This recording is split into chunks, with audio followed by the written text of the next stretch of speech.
이번 주 토요일 날이 국가직 7급 시험이 있죠. 그래서 그 시험 전에 가능하면 강의를 빨리 끝내려고 어제도 그 촬영을 여러 꼭지를 했는데 마지막 영조물 책임 그 파트에서 또 바보같이 스위치를 넣지 않는 바람에 또 날아갔거든요. 그래서 다시 부득이하게 다시 촬영하게 됐는데 어제부터 갑자기 날씨가 급격히 저하돼 가지고 오늘은 비까지 내리면서 엄청나게 춥더라고요. 그래가지고 뭐 열도 꽤 오르고 사무실에 혼자 쓰니까 뭐 열이 오른다 그래도 남한테 민폐를 줄 건 아니라 그렇긴 한데 여러분들 건강관리 잘하기 바랍니다. 그 영조물 책임에 관해서 법률이 개정되면서 영조물을 공공시설로 명칭을 바꿨는데 의미가 달라지는 건 아니에요. 그래서 우리가 이전은 굉장히 요건이 방대했죠. 그래서 강의도 여러 편에 나눠서 진행했는데 이 영조물 책임은 그거에 비하면 좀 단조로워요. 일단 요건은 영조물의 의의와 종류, 그 다음에 이제 그 설치 또는 관리하자 의미, 그 다음 구체적인 거기에 따른 그 사례들, 그 다음에 여기서는 이제 그 사무관리 주체와 비용 부담자의 배상 책임 문제, 요 독특한 논점이 추가되거든요. 자, 일단 국가배상법 그 교재 488페이지죠. 국가배상법이 민법보다 유리하다라는 건 종합정리했고, 영조물에 관한 건데 이거는 학문적인 영조물 개념이 아니에요. 우리가 일판에 영조물은 행정 목적에 제공된 인적 물적설의 결합체 또는 종합체를 영조물이라 그랬죠. 그런데 여기 영조물은 학문적으로는 공물이에요. 공적인 물건. 그 여기 영조물에 관해서는 강론에 가면 공물법에 그 공물의 의의와 종류, 그 다음에 공물의 성립 폐지 요건, 요거하고 관련되거든요. 그래서 그 7급 수험생이나 변호사 시험 준비하는 친구들은 이 영조물하고 공물 파트를 같이 공부하면 시너지가 있을 거예요. 자, 일단 그런 정도는 이론 정도 알 거고, 관련 내에 이제 여러 가지 의미할 게 나와 있는데, 영조물이란 국가 또는 지방자치단체에 의해 특정 공공의 목적에 공유된 유체물 내지 물적 설비를 지칭하며, 특정 공공의 목적에 공유된 물이라 하면 일반 공중의 자유로운 사용에 직접적으로 제공되는 공공용물, 공공은 일반 국민이 이용하는 물건을 공공용물이라고 하죠. 거기에 하나지 아니하고 행정주체 자신의 사용에 제공되는 공용물도 포함되며 이런 것들이 이제 강론에서 공물법에 또 상세하게 다뤄지는 거거든요. 그 다음에 또 의미할 게 국가 또는 지방자치단체가 소유권 임차권 그 밖에 권한에 기하여 관리하고 있는 경우뿐만 아니라 사실상의 관리를 하고 있는 경우도 포함한다. 이 사실상과 관리 이거 굉장히 의미할 거죠. 법학에서 사실상 이런 거 들어가면 인정을 안 하잖아요. 근데 여기는 사실상의 관리를 하고 있는 경우도 포함된다라는 거죠. 그 다음에 일반 재산은 제외한다. 이거 99에서 인용했죠. 일반 재산은 사법관계고 사사로운 물건이죠. 공물이 아니라. 그래서 이 영조물의 개념은 소유의 개념이 아니라 공적인 물건이냐 아니냐에 따라 구별하는 것이다. 그 영조물의 종류인데 학설 이상 종류는 가볍게 보면 될 거고, 영조물 인정사례인데 그 굉장히 외우기 쉽게 유형화시켜 교통시설 하면 다 연상이 될 거예요. 군부대 병사, 이 막사 붕괴 사건이거든요. 공중변수도 이 담벼락 붕괴 사건인데 그 뭐 큰일 보다가 뭐 다쳤냐? 그거는 아니에요. 여기 이제 공중변수로 사용을 안 하고 이제 방치됐던 거나 뭐 인명피해는 없었는데 하청 관련된 뭐 태종대 유원지, 부산에 아주 유명한 자살바위 있죠. 매양리 사격장, 그 이외에도 뭐 그 전투 비행장 이런 게 있는데 영조물이라고 명시로 판시를 안 해가지고 여기다 다루진 않았는데 뒤에 또 사례 보면 전투기 그 비행장 그 다음에 뭐 전차 사격장 이런 것도 다 이제 나와요. 다행인 것은 부정사례가 해석이 가능해요. 잡종재산 좀 전에 봤죠. 그래서 폐천부지라고 나오는데 폐천은 공용 폐지된 하천. 공물이 공용 폐지되면 사물이 되거든요. 이거 해석이 가능하죠. 단어 갖고.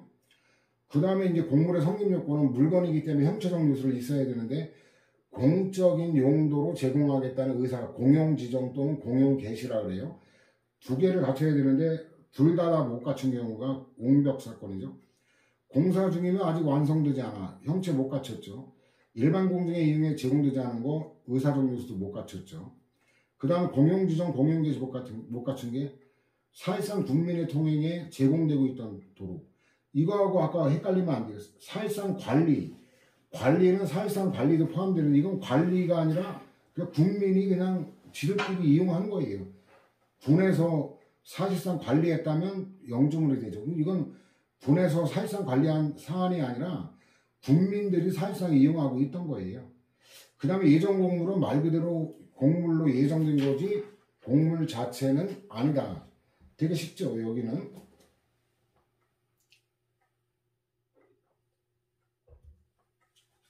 그 다음에 설치나 관리하자. 이건 설치, 나 관리예요.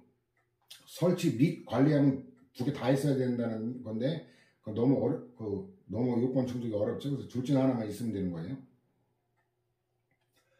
자, 그래서 영주물의 관리란 국가나 기타 행정주체가 영주물을 사실상 직접 지배하는 상태에 있음을 의미하므로, 사실상 이것도 포함되는 거 또 한번 보죠.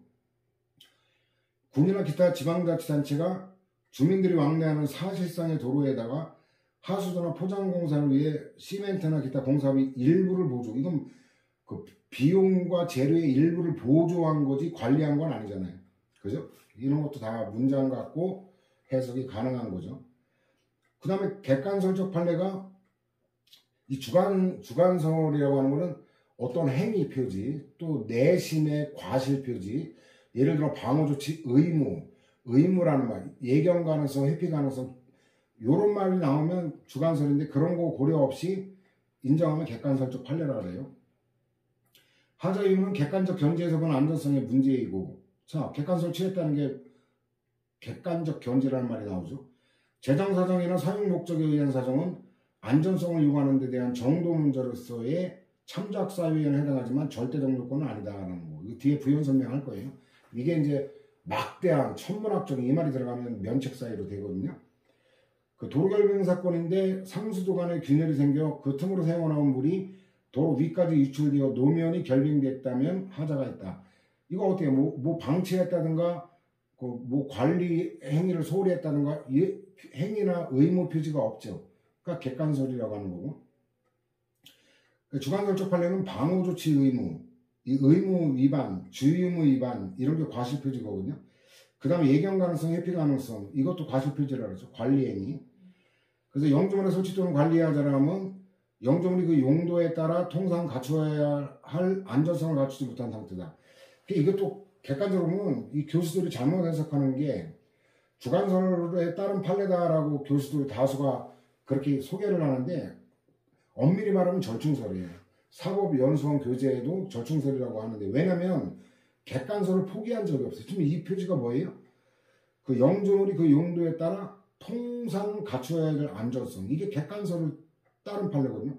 그러니까 객관설을 버린 게 아니라 객관설을 바탕으로 주관적인 어떤 그 관리, 설치 관리 하자도 더 넓게 포함하는 거니까 절충설이라고 해야 사실 객관적으로 타당한 거거든요.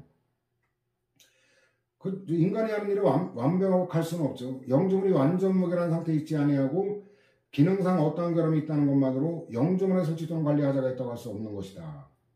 당연한 상식이죠.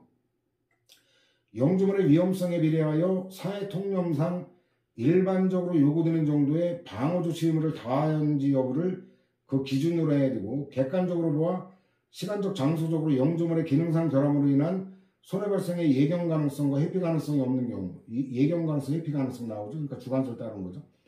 영주물의 결함이 영주물의 설치 관리자의 관리 행위가 미칠 수 없는 상황 아래에 있는 경우에는 하자를 인정할 수 없다라는 거고, 그 익사 사고에 관한 게 이제 하천, 수영장, 그 다음에 또 그 강원도 양양군의 낙산해수욕장, 그것도 이제 낙산해수욕장은 출제된 바가 없어. 일단 핵심 정리는 안 넣어놨는데, 자, 이거 음미할 게 있어요. 유역의 광범위성과 유수는 흘러가는 물을 얘기해요. 유수의 상황에 따른 하상은 하천 바닥을 얘기해요. 하상의 가변성, 그 물이 빠르게 흘러가면 바닥을 다 긁어가지고 바닥 그 하상이 낮아질 수 있죠. 하상이 낮아지면 이 말은 수위가 높아진다는 얘기죠. 물의 높이가. 이런 거로 인해 익사사고에 대비한 하천 자체 위험 관리에는 일정한 한계가 있을 수밖에 없다. 요거 밑줄을 좀 추가해야 될 건데, 국가하천 주변에 체육공원이 있어. 여기부터 밑줄을 더 추가해 보세요. 이 사실관계 핵심이 여기 나오기 때문에 국가하천 주변에 체육공원이 있어. 이 말은 많은 사람들이 이용하고 있는 곳이다라는 그 얘기거든요. 다양한 이용객이 왕래하는 곳, 그다음 과거 동종 익사 사고가 발생, 또 주변 공공용물로부터 사고 지점인 하천으로의 접근로가 그대로 존치. 그러니까 결국은 그 미성년자들이 하천에 들어가 물놀이를 할 수 있는 상황, 이러면 특별한 조치를 해야 된다는 거예요.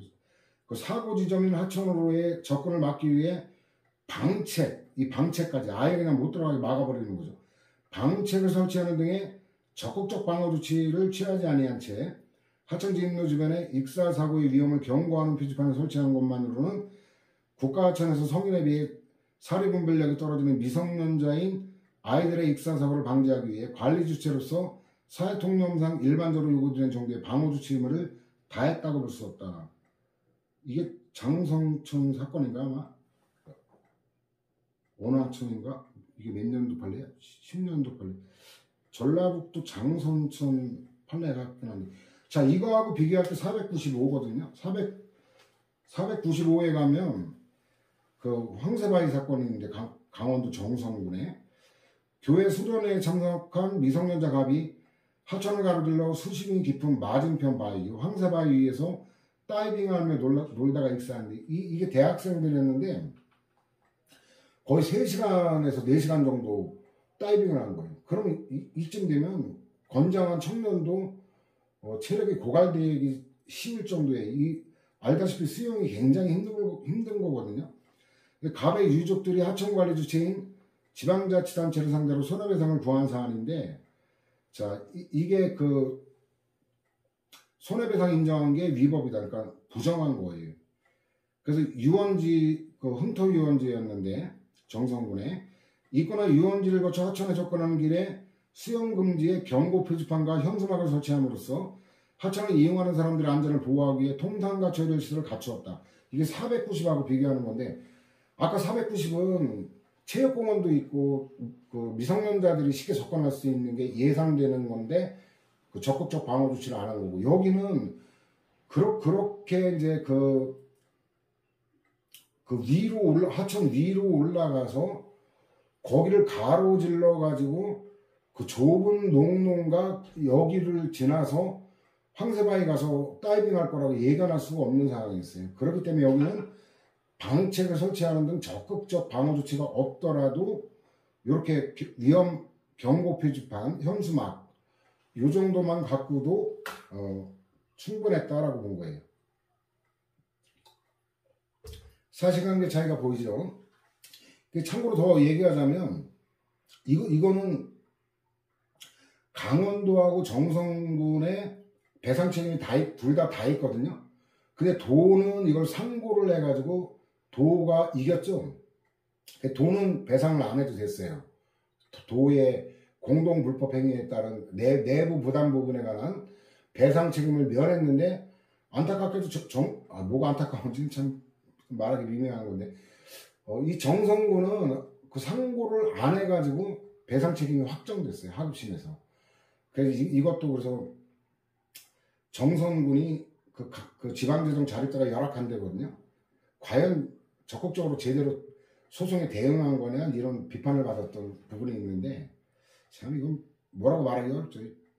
피해자들 생각하면 정선군 걱정할 일이 아니기도 한데, 자, 비교해서 봤고, 하자 입증 책임만이 아니라 권리 성립 요건은 원고 승소 사유가 되기 때문에 원고에게 입증 책임이 있다는 거. 안전성의 정도인데 완전 무결할 것까지 요구할 수는 없다 그랬죠. 여기 요 판례에 추가된 거는 밑에서 두 번째 줄. 이용하는 자의 상식적, 이게 496, 상식적인 게 반대, 변태적인 거, 이런 것까지 인정하지는 않는다라는 거예요. 상식적이고 질서 있는 이용 방법을 기대한 상대적 안정성으로 족하다라는 거예요. 496에 가보면 이 비상직전 496에 가면 6번 판례 있죠. 그 관광버스를 타고 가다가 고속도로 비상주차대에서 하차한 갑이 도로를 따라 설치된 방음벽과 가드레일 사이에 있는 30cm 정도의 틈을 통해 이런 개구멍 같은 데를 통해 빠져나가 고속도로역 경사면을 내려가던 중에 이제 밤이라 어두우니까 미끄러지면서 옹벽 및 도로에 추락해 사망한 사안인데 이거는 하자가 없다고 본 거예요. 이거는 상식적인 이용이 아니다라고 했더니 옛날에는 이 고속도로에 주차장이 있었어요. 근데 이 주차장이 없어지면서 그 통과하는 여기를 메워버린 거예요. 그리고 30cm 정도만 남겨놓고 이거 상식적 이용이라고 보기 어렵다. 이게 490이라고 연결되는 거고 7번 판례도 마찬가지. 갑이 차량을 운전하여 지방도 편도 1차로를 진행하던 중에 커브길에서 중앙선을 침범하여 반대편 도로를 벗어나 도로 옆 계곡으로 떨어져 사망한 사건인데 이게 상식적인 도로 이용이라고 말할 수가 없죠. 그죠? 최신 판례에도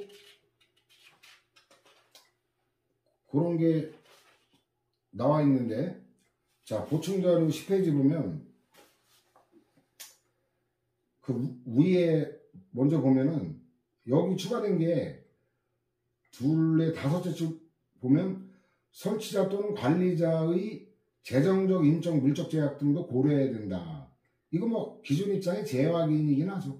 이건 참작 사유로 고려한다는데 이건 더 상세하게 명시적으로 표현한 거라 요 최신 판례 의미는 그거예요. 나머지는 기준 입장 재확인이고 그 밑에 보면 아자 형태의 교차로. 아자 형태 교차로면 여기서 좌회전이 불가능하잖아요. 이쪽은 막다른 골목이지. 근데 교통 표지판에 실수로 좌회전 신호 시 적색 신호나 좌회전 신호 시 유턴이 가능하다고 되어 있어서 문제가 되는데 아니 아자가 있으면 좌회전이 불가능하다는 건 상적으로 알잖아요.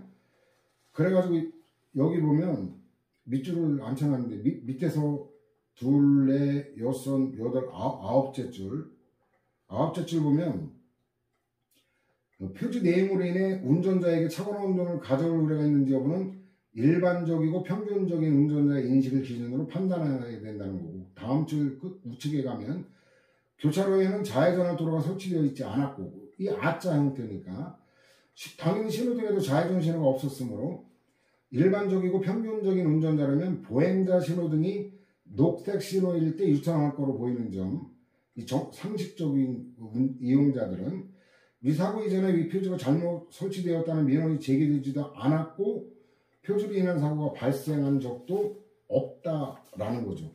그러니까 다 연결되는 표지들이죠.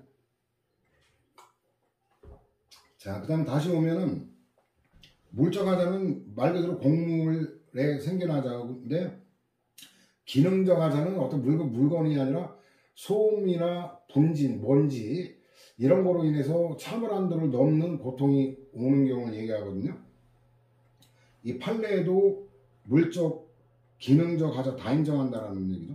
그래서 보면은 안전성을 갖추지 못한 상태에서는 제3자에게 사회통념상 수인할 게 기대되는 한도를 넘는 경우 이게 바로 주석은 제가 단 건데 기능상 하자도 포함된다라는 거고 수인 한도의 기준은 뭐 뒤틀 게 없어요. 그냥 종합적으로 개별적으로 뭐 가볍게 보면 되고 적법하게 가동하거나 공용에 제공한 시설 이거 적법하게 가동한 거예요. 발생하는 유해 배출물로 인해 제3자가 손해를 입은 경우 위법성 판단 기준인데 이거 음미할 게 좀 있어요. 불법행위 성립 요건으로서의 위법성은 관련 행위 전체를 일체로만 판단해서 결정해야 되는 건 아니고 문제가 되는 행위마다 개별적 상대적으로 판단해야 된다. 이거 얼마든지 뒤틀 수 있어요.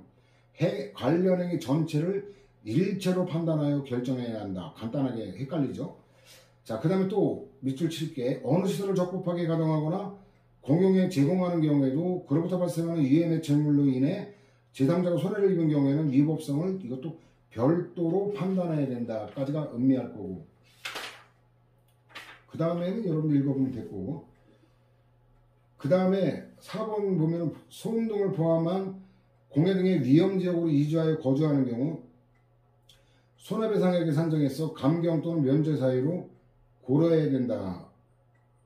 근데 저건 이제 일반론인데, 저거는 이제 좀 더 부연 설명한 게 5번이에요. 소음 등을 포함한 공해 등의 위험 지역으로 이주하여 거주하는 경우인데, 위험의 존재를 인식하면서 그로 인한 피해를 용인하며 접근한 거로 볼 수 있는 경우, 이게 나눠져요, 사안이. 그 피해가 직접 생명이나 신체에 관련된 것이 아니라 정신적 고통이나 생활방해, 잠을 못 자도 시끄러워가지고 생활방해의 정도에 그치고 그 침해 행위에 고도의 공공성이 인정되는 때, 이게 그 전투 비행장 같은 경우는 국가 방위 안보를 위한 공공성이 당연히 인정되죠. 위험에 접근한 후에 실제로 입은 피해 정도가 위험에 접근할 당시에 인식하고 있었던 위험의 정도를 초과하는 것이거나 위험에 접근한 후에 위험이 특별히 증대하였다는 등의 특별한 사정이 없는 한 면책에, 책임 면제, 배상을 면하는 거예요. 근데 이제 거기가 굉장히 소음이 심하다 하더라, 그 정도 알았는데 상상을 초월할 정도로 심했다라든가 이런 예외적일 때는, 아니면 내가 전입해 갔을 때는 그 정도까지 아니었는데 그 이후에 갑자기 더 시끄러워졌다든가, 그때는 배상 책임이 돼요. 근데 그 이후에는 면책 인정할 수 있다. 근데 이제 특히 소음 등의 공해로 인한 법적 쟁점이 제기되거나 그 피해에 대한 보상이 실시되는 등 피해 지역임이 구체적으로 드러나고 이러한 사실이 그 지역에 널리 알려진 이후에 이주하여 오는 경우에는 위와 같은 위험에 접근에 따른 가해자의 면책 여부를 보다 적극적으로 인정할 여지가 있다라는 거예요. 이게 이제 언론에 보도되고 해가지고 대법원 판결도 나고 언론에 보도가 돼가지고 이제 알만한 사람 다 알고 난 이후에 이주한 사람들 면책된다 이거죠. 위험에 접근하게 된 경우와 동기 등의 여러 가지 사정을 종합하여 그와 같은 위험의 존재를 인식하면서도 위험으로 인한 피해를 용인하면서 접근했다고 볼 수 없는 경우, 이때는 감액 사유예요. 이때는 면제까지는 안 되고, 이게 13번 판례하고 비교해볼까요? 대구 비행장 사건인데, 대구 비행장 인근 주민들이 국가를 상대로 항공기 소음 피해에 대한 손해배상을 구한 사안인데, 다른 주민들이 제기한 종전소송에서 국가의 배상 책임을 인정한 대법원 판결 내용이 언론 보도 등을 통해 널리 알려졌다고 보이는, 자, 날짜까지 제시하잖아요. 2011년 1월 1일 이전, 이건 감경될 수는 있어도 배상 책임이 인정되는데, 그 이후, 이것도 마찬가지네. 이것도 감액한 거네. 이것도 면책까지는 안 된 거네. 이후 전입한 주민들의 손해액을 50% 감액한 거 알고 왔기 때문에 이제 과실 비율을 깎은 거죠. 50%라는 숫자까지 외울 건 아니고, 그 다음에 다시 가면은 이제 다 인정한 거기 때문에 일일이 외울 거 없어요. 매양리 주한미 공군사격장, 아주 유명했던 김포공항 사건, 전투기 비행훈련장, 웅천 전투비행장. 근데 여기는 좀 음미할 게 있어요. 그 농촌은 생활소음이 많지 않죠. 그러니까 조금만 소음에도 굉장히 방해가 되죠. 근데 도시 같은 대구, 이 대도시 같은 경우는 굉장히 생활소음이 심하기 때문에 웬만한 소음은 방해로 느껴지지 않죠. 그 상식적인 얘기가 나와요. 피고가 이 사건 비행장을 설치 관리함에 있어 여러 가지 소음 대책을 시행했음에도 이 사건 비행장을 전투기 비행훈련이라는 공공의 목적에 이용하면서 여기에서 발생한 소음 등의 침해가 인근 주민들에게 통상의 수인 한도를 넘는 피해를 발생하게 했다면 설치관리 당사자가 있다. 일단 인정했지만 소음 피해가 적어도 소음도 80 웨클까지 이룰 건 아닌데 이상인 경우에는 수인 한도를 넘어 위법하다.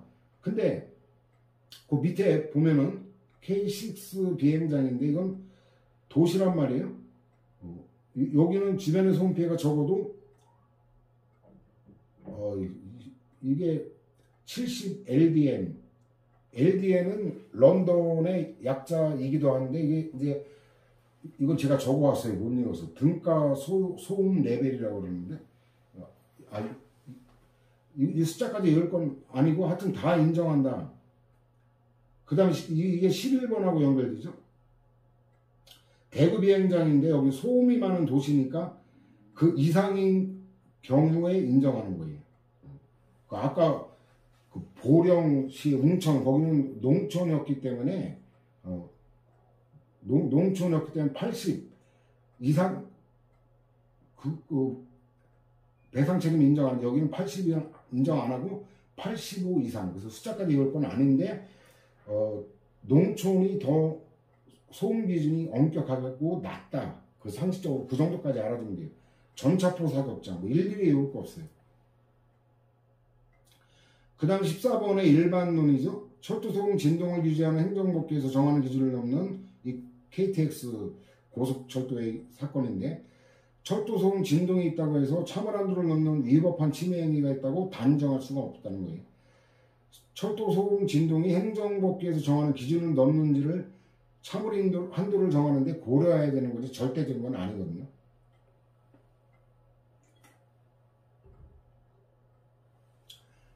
그래가지고 이제 요 인정한 사건이라 이것도 일일이 읽을 거 없어요. 여기는 한우 사육 피해거든요. 그 다음에 이제 과수원의 과가수 이거 피해, 하여튼 다 인정한 거기 때문에. 그 다음에 이제 수영장 익사 사건인데, 안타깝게 그 성동구에 그 성동구 도시관리공단이 관리 운영하는 수영장은 하나의 수영주에 깊이가 다른 성인용 구역과 어린이용 구역이 수면 위로 떠있는 코스로프, 이 코스를 구별하는 1코스, 2코스, 3코스 이렇게 코스를 구별하는 1로프만 있고 그 밑에 차단하는 게 없어요. 그 구분되어 함께 설치되어 있고 수신 표시가 수영조의 벽면이 아니라 수영조의 각구역 테두리 부분에 되어 있는데, 피해자 을이 이제 당시 만 6세였는데 어머니 병, 누나 정과 함께 어린이용 구역에서 물놀이를 하고 밖으로 나와 쉰 다음에 안타깝게도 다시 물놀이를 하기 혼자 수영조 쪽으로 뛰어갔다가 튜브 없이 성인용 구역에 빠져 의식을 잃은 채 발견되는 사고로 무상소성 뇌손상을 입어 사지마비, 양한실명 등의 상태에 이르렀죠. 이거는 성인용 구역과 어린이용 구역을 동일한 수영조에 두었다는 점, 수신 표시를 제대로 하지 않은 점 하자 인정했죠. 그 다음에 인공곡물과 자연곡물은 자연곡물의 특성을 고려하는데, 특히 하천 같은 경우는 자연이 만들어진 거기 때문에 배상 책임 인정하는데 한계가 있다, 이런 감각으로 보면 돼요.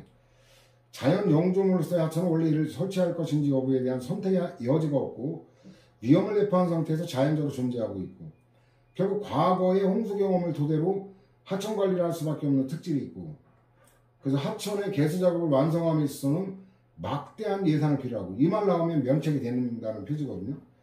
그 대규모 공사가 되어 이를 완공하는데 장기간이 소요되고, 하천관리청이 관계 규정에 따라 설정한 계획 홍수위, 이게 뭐냐면 과거의 강우량 통계 중에 최대 수위를 계획 홍수위로 잡아가지고 그거보다 조금 여유 높이를 갖고 제방을 쌓으라는 그 관련된 용어에 좀 이따 499에 관련된 거 볼 거예요. 계획 홍수위를 변경시켜야 할 사정이 생기는 등 특별한 사정이 없는 한 이미 존재하는 하천의 지방이 계획 홍수위를 넘고 있다면 여유 높이까지 둬서 그 하천의 용도에 따라 통상 갖추어야 할 안전성을 갖추고 있다고 보아야 하고, 그와 같은 하천이 그 새로운 하천시설을 설치할 때 기준으로 삼기 위해 지정한 하천시설 기준이 정한 여유 높이를 확보하지 못하고 있다는 사정만으로 바로 하자가 있다고 볼 수는 없다. 이게 이제 행정규칙이기 때문에 그런 배경도 있죠. 499에 잠깐 가볼까요? 499에 가면 천재지변 자연재해가 면책사유거든요. 왼쪽 페이지 보면 큰 제목이 면책사유죠. 집중호우인데 이게 계획홍수위를 그 100년 강우량 통계로 계획홍수위를 산정해야 면책이 돼요.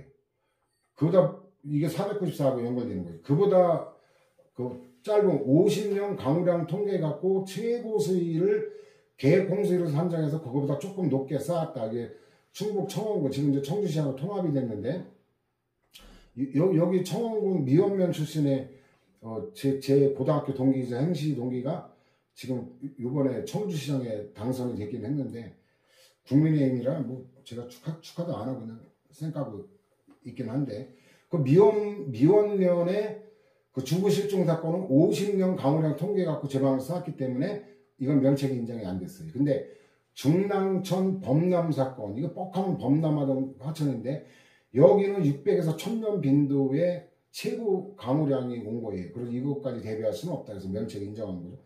이번에 서울의 물난리도 뭐 350년 만에 최고 수위라 그러죠. 그럼 판례 기준에 따르면 어때요? 면책이 인정되겠죠. 안타깝지만. 그래서 법적인 면책이 되는 거고, 그렇게 물에 잠기는데 비상상황실에 미치하지 않고 집으로 퇴근해서 술을 마셨는지까지 모르겠지만 윤석열 대통령의 정치적 책임은 절대 면책이 되지 않습니다. 법적 책임은 몰라도. 자, 돌아올까요? 또 이제 하천의 특수성인데, 그 재반 사정을 종합적으로 검토하고 같은 종류 및 규모의 하천 관리의 일반 수준 및 사회 통념에 비추어 시인할 수 있는 안전성을 구비하고 있는지, 통상의 작용으로부터 예측된 재해를 방지함에 족한 안전성을 갖추고 있는지 여부를 기준한다. 이건 외울 것도 없죠. 그 다음에 그 계획 공수량을 충족하여 관리하고 있는 경우 안전성을 인정할 수 있다. 뭐 특별한 거 없어요.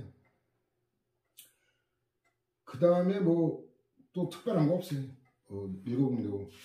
자, 황새바위 사건 미리 봤고, 도로에 가는 건데, 이 도로에 가는 것도 뭐 15분, 33분, 이게 몇십 분 정도 장애물 방치하는 거는 이거는 그 면책됩니다. 왜냐면 그 도로가 얼마나 넓어요. 지금 연장 엄청나게 그거를 갖다가 뭐 그럼 뭐 매 10분마다 순찰차가 돌아다니면서 관리하라?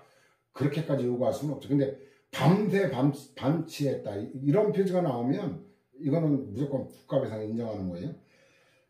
그 유형화되어 있는 거라 종합적으로만 한다. 이건 뭐 뻔한 틀이고. 두 번째 판례 보면 도로에 설치고 제3자의 행위에 의해 그 본래 목적인 통행상의 안전에 결함이 발생한 경우에는 도로에 그와 같은 결함이 있다는 것만으로 성급하게 도로의 보존상하자를 인정해서는 안 되고, 재반 사정을 종합하여 그와 같은 결함을 제거하여 원상으로 복구할 수 있는데도 이를 방치한 것인지 여부를 개별적 구체적으로 심리하여 하자 의무를 판단해야 된다. 요게 이제 면책하고도 상당히 인과관계하고도 관련이 되거든요. 498에 관계되는데, 상당히 인과관계는 다른 자연적 사실이나 제3자 또는 피해자의 행위와 경합하여 발생할 때, 이때는 섣불리 인정해서도 안 되고 섣불리 부정해서도 안 되고 각각 따져봐야 된다는 거예요.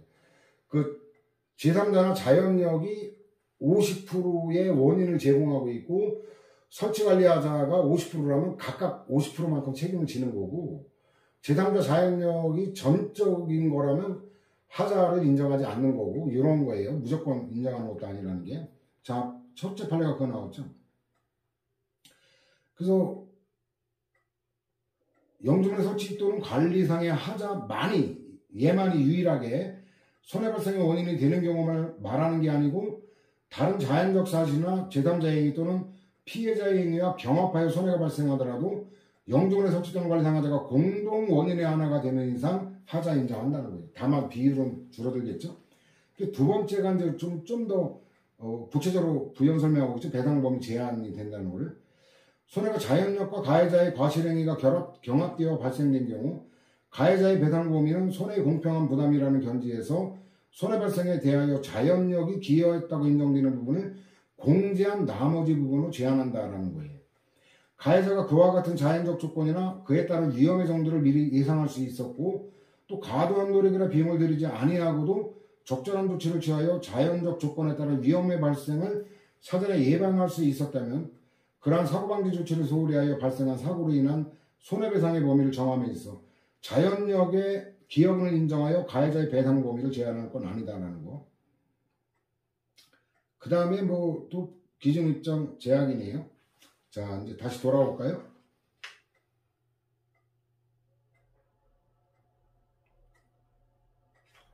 그 다음에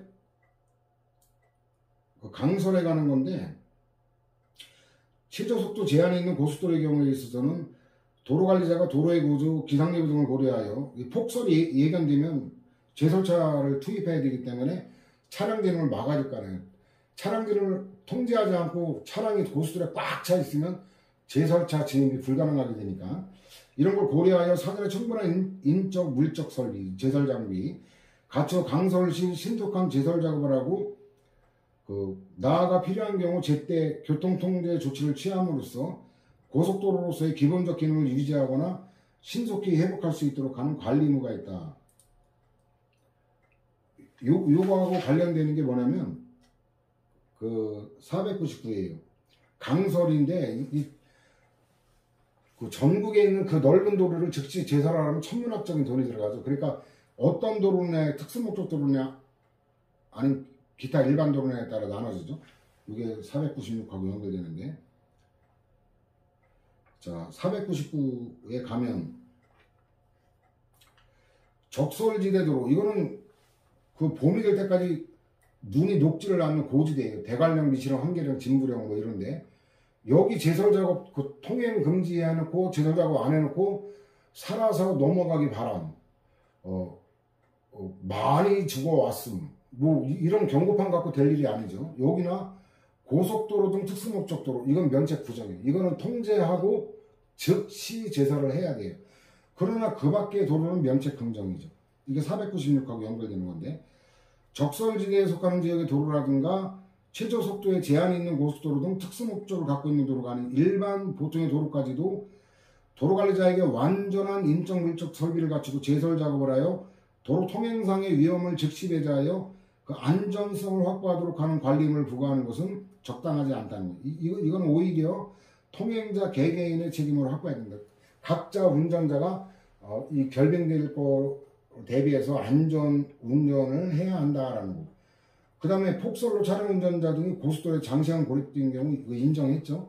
예견할 수 있었으면 이게 보도가 다 일기예보 보도가 됐거든요. 근데 통행 제한을 안 해가지고 최장 16시간까지 고립되는 거. 임산부도 있었고 영유아 노인들도 있었고, 이거 엄청났죠 이거. 자, 다시 돌아올까요?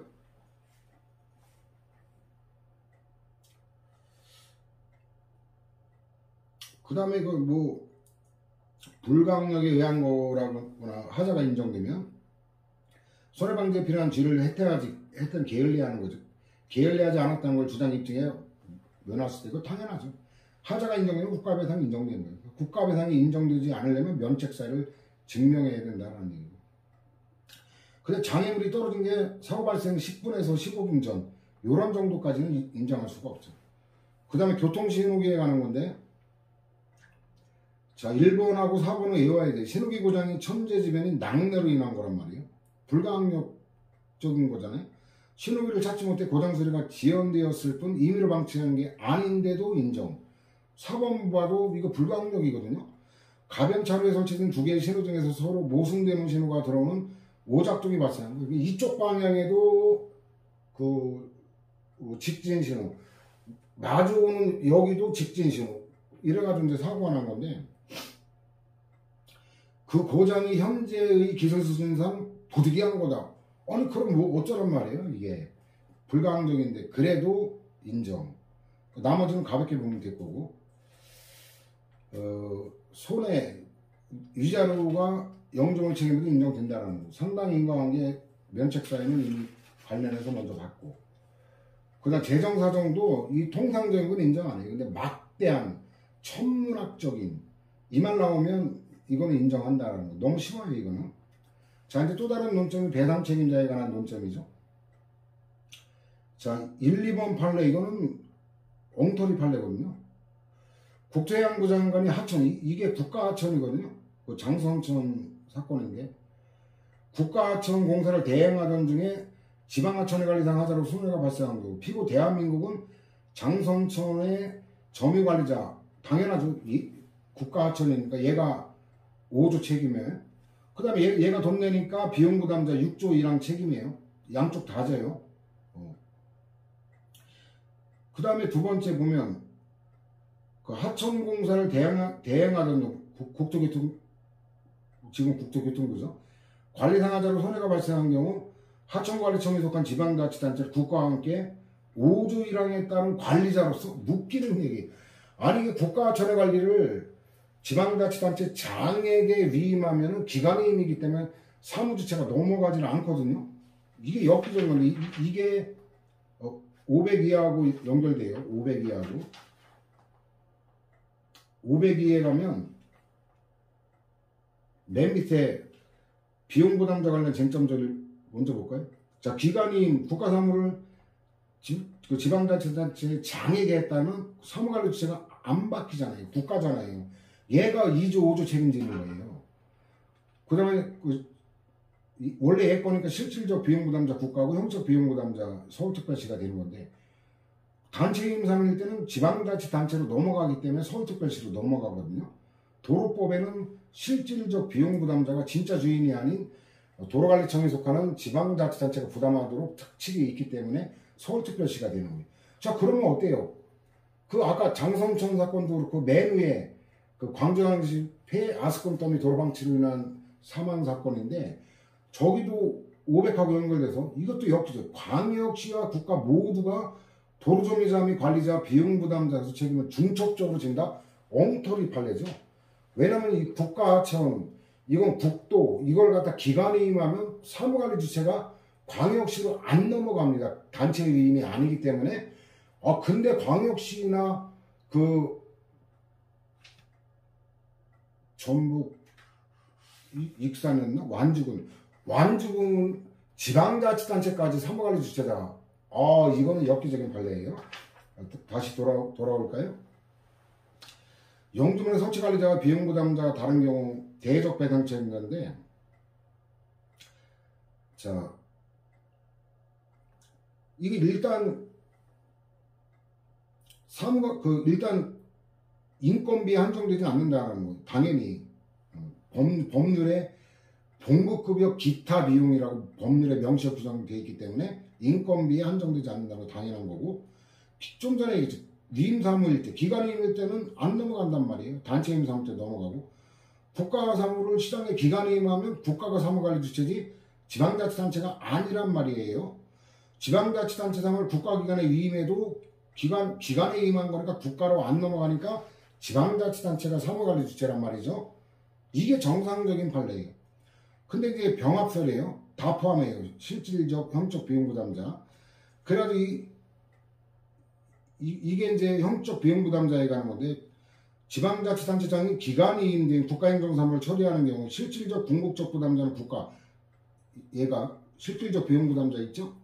당해 지방자치단체는 국가로부터 내부적으로 교부된 금원으로 그 사무에 필요한 경비를 대외적으로 지출하는 자, 형적 비용부담자죠.